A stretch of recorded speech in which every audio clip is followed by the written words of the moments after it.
So I've been homesteading a long time, and my husband and I have been homesteading for over 21 years. But before that, I was just a little girl, dreaming about this lifestyle, dreaming about living on a farm with lots of animals. And I must say, living your dream as an adult is just such a blessing, and I want to share some of that with you. What I really want to share is my why for homesteading, and it kind of changed over the years.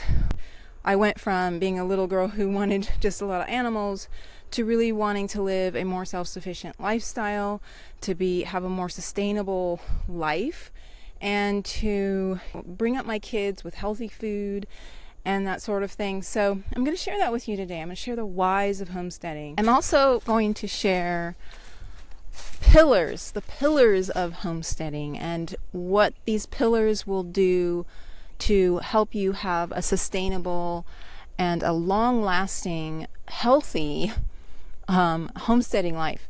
There are things that, unfortunately, when people rush in and do things, they tend to not consider certain things, including myself. When we first started our homestead, there's lots of stories I have where we jumped in far too deep, and then we felt like we were drowning in too much, too fast.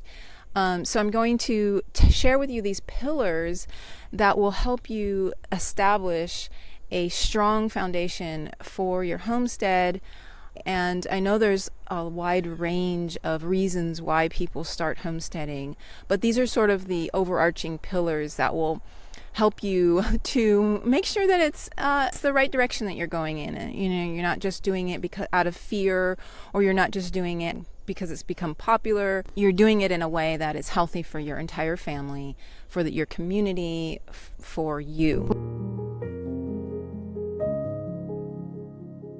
Looking back on the 2 decades of our homesteading journey, I have found that knowing your why is really important. Our why will be what we lean on when life gets rough.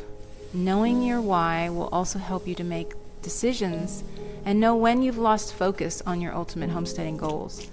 It will be your guiding light or your North Star. Knowing your why will also give you the opportunity to answer that question when people ask, why are you homesteading? You'll be able to give them an answer that makes sense and will empower you and give you confidence. First homesteading pillar is food security.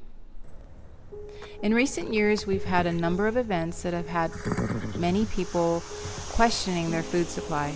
We've seen food contamination and livestock disease lead to empty shelves, which has had many people worry about what they will do if there were no food in the grocery stores. This is probably the most common reason people start homesteading. People are becoming more and more aware that they need to have options available in the event that something negatively affects our food supply. So how are you doing with your food security pillar? Are you working on that? I'd love to hear. Comment below.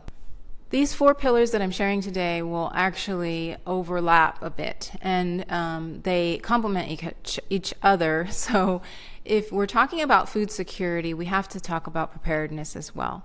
So in order for us to have some sort of food security, we need to have a preparedness plan. So pillar number 2 is preparedness. Having a plan and supplies in place for different types of emergency scenarios is important for everyone, not just homesteaders.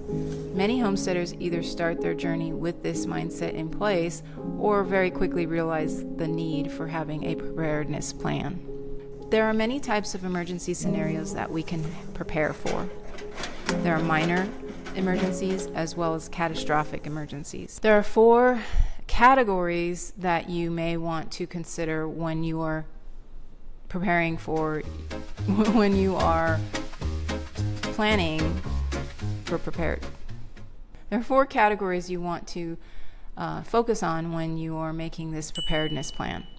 One is essentials for life, all the things that you need immediately for life to sustain life. Safety and shelter. You want to be sure that you're safe and you have shelter of some sort during any emergency. You also want to have an actual plan, like an emergency and disaster plan ready. And you also want to have a community and communication. I'll be honest, I'm not strong in this area of my homesteading journey, so I will be working on this as well. At the time of this recording, much of the southeast of the United States experienced Hurricane Helena.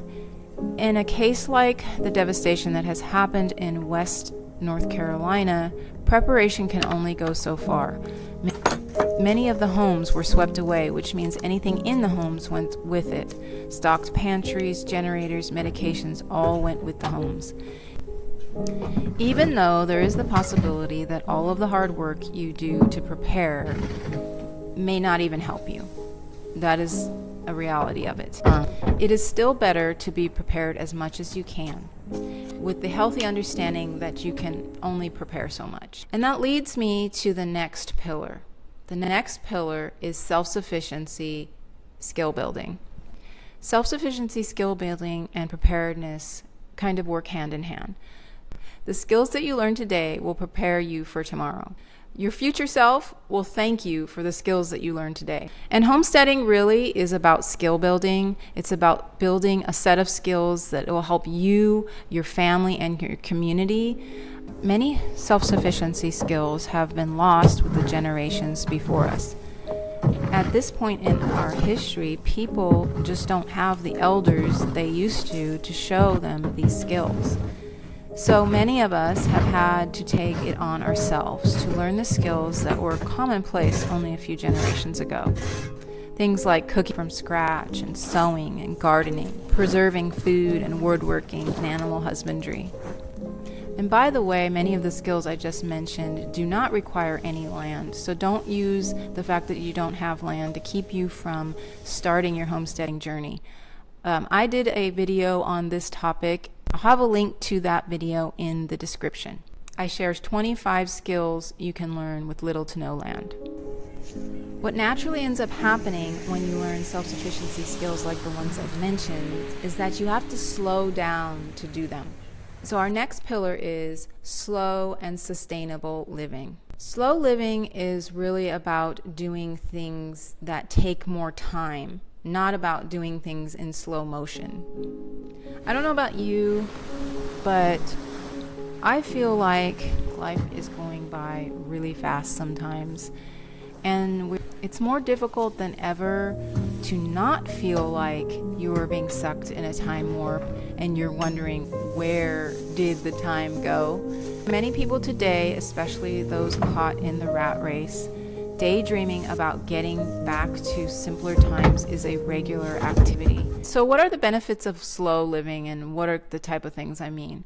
Like, it takes more time to cook a pie than to buy a pie. It takes more time to grow a tomato rather than buy a tomato from the grocery store. It takes more time to do those things. But the time that it takes is what the benefit is. The period of time that it takes for a tomato seed to grow into a tomato is the beautiful slow living time. So the benefits are that you're actually taking time to smell the flowers. You're actually taking time to experience life.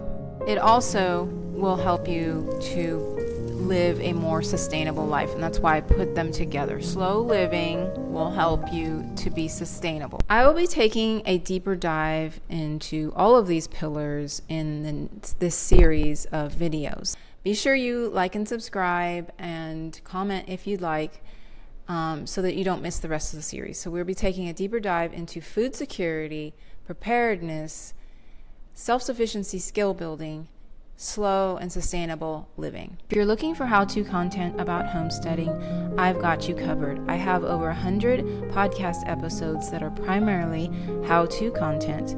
Visit my channel page to find the Homesteading for Beginners playlist, or follow the link in the description. There is a lot of great information on the podcast.